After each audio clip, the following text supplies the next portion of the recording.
जय हिंद दोस्तों, स्वागत है एक बार फिर से आप ही के अपने ऑफिशियल चैनल के अंदर, जहां पे आपको संविदा कर्मचारियों, आउटसोर्स कर्मचारियों, अस्थायी कर्मचारियों से संबंधित हर खबर सबसे पहले अपडेट दी जाती है। इसलिए आप चैनल पे सब्सक्राइब जरूर कर लीजिएगा और बेल आइकन भी प्रेस कर लीजिएगा, जिससे आपको लेटेस्ट है वो अपडेट सबसे पहले प्राप्त होता रहे और आपकी राज्य की भी अपडेट सबसे पहले प्राप्त होता रहे। आपके स्थायीकरण, नियमितीकरण और आपका जो वेतन बढ़ोतरी को लेकर के हाई कोर्ट, सुप्रीम कोर्ट का फैसला, समान काम समान वेतन को लेकर के हमारा चैनल बिल्कुल समर्पित है। हर मांग आपकी उठाता रहता है, हर मांग आपकी बताता रहता है कि संविदा कर्मचारियों की क्या परेशानियां हैं और कहाँ कहाँ पे संविदा कर्मचारियों को फायदा दिया जा रहा है, कहाँ कहाँ संविदा कर्मचारियों को कितना वेतन मिल रहा है, किस राज्य में कब तक आपका नियमितीकरण हो जाएगा, सरकार क्या वादे निभा पाएगी या नहीं पाएगी, कब तक आपका जो है वो फैसला आ जाएगा कि सरकार आपको नियमितीकरण कर देगी।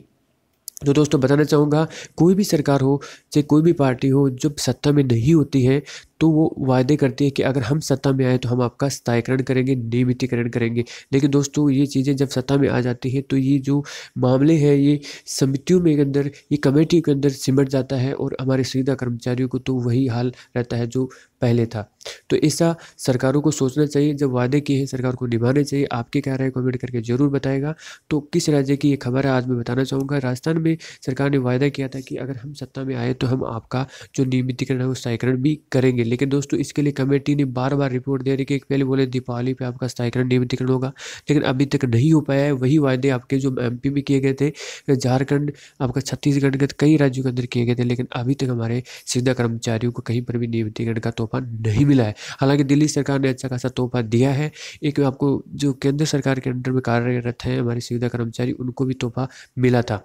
तो उनको भी बोला गया है कि आप जल्द से जल्द 10 साल अगर सर्विस हो गई आपकी तो आपका नियमितीकरण स्थायीकरण हो सकता है। जिस विभाग में आप कार्यरत हो वहाँ से आपको एप्लीकेशन डायरेक्ट डीओपीडी में कर सकते हो। तो मध्य प्रदेश के संविदा कर्मचारियों को झटका, नियमितीकरण पर फिर संकट गहराया। लंबे समय से यह कर्मचारी नियमितीकरण की मांग कर रहे हैं, लेकिन अब तक उन्हें खुशखबरी नहीं मिली है। इस बीच ये खबर है कि अतिथि शिक्षकों की तरह संविदा कर्मियों को भी सीधी भर्ती के प्रोत्साहन अंक दिए जाने की तैयारी है। विधानसभा चुनाव के दौरान कांग्रेस ने अपने वचन पत्र में संविदा कर्मचारियों को नियमित करने का वादा किया था। सरकार बनने के बाद विधि विधायी कार्य मंत्री पीसी शर्मा ने वरिष्ठता के हिसाब से खाली पदों पर संविदा कर्मचारियों को नियमित करने के निर्देश दिए थे, लेकिन सामान्य प्रशासन विभाग ने जब इन कर्मचारियों की नियुक्ति की फाइलें खंगाली तो कई तरह की गड़बड़ियां सामने आई। इसलिए कर्मचारियों को सीधे नियमित करने के बजाय खाली पदों की सीधी भर्ती करने के लिए शामिल संविदा कर्मचारियों को विशेष प्रोत्साहन अंक देकर भर्ती में प्राथमिकता देने की तैयारी की जा रही है। सरकार अब सीधी प्रोत्साहन में अंक देने की तैयारी है। भाजपा सरकार ने संविदा कर्मचारियों की नियमितीकरण की जो कमेटी बनाई थी उसे 20% कोटा संविदा कर्मचारियों के लिए आरक्षित रखा है। और सत्ता में आने के बाद कमलनाथ ने संविदा कर्मचारियों पर विचार करने की मंत्रियों की कमेटी बनाई थी, लेकिन अब तक कोई सार्थक परिणाम सामने नहीं आए हैं। भाजपा सरकार ने 5 जून 2018 की संविदा समिति का हवाला देकर सामान्य प्रशासन विभाग द्वारा कहा गया है कि सीधी भर्ती पदों पर 20% पद संविदा कर्मचारियों के भरे जाएंगे और इसके तहत चरणबद्ध तरीके से नियमित वेतनमान का 90% लाभ देने की सहित वर्ष जनवरी में वेतन वृद्धि सूचकांक के आधार पर देने की प्रावधान भी है। इस सारी कार्रवाई के लिए विभागों में सीधा अनुबंध के परिवर्तन करना होगा, आधार पर दिए जाने का प्रावधान भी है। सीएम ने दिया 1 महीने का अल्टीमेटम। कमलनाथ सरकार ने संविदा कर्मचारी नियमित करने के लिए मुख्य सचिव को दिसंबर तक का वक्त दिया था और सूत्रों में कहना है कि मुख्यमंत्री कमलनाथ ने सभी विभाग खालों बुलाकर अगले संविदा कर्मचारी समाप्त निकालने का निर्देश दिया था, लेकिन विधानसभा में मामला उठ चुका है और संविदा कर्मचारी नियमितीकरण मामला बजट सत्र में उठाया और विधायक प्रदीप लारे ने जवाब में कहा था कि संविदा कर्मचारियों को नियमितीकरण, समयमान, वेतनमान और पदोन्नति किए जाने का कोई प्रावधान नहीं है।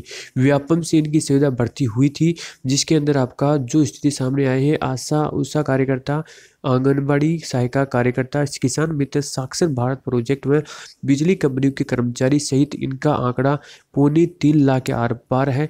और व्यापम की भर्ती के अलावा इनकी संख्या 72,000 के आसपास है और सभी 5 साल पुराने कर्मचारियों की संख्या 26,000 है। जो सीधी भर्ती होगी उसे 5 साल से पुराने लोगों को प्राथमिकता दी जाएगी।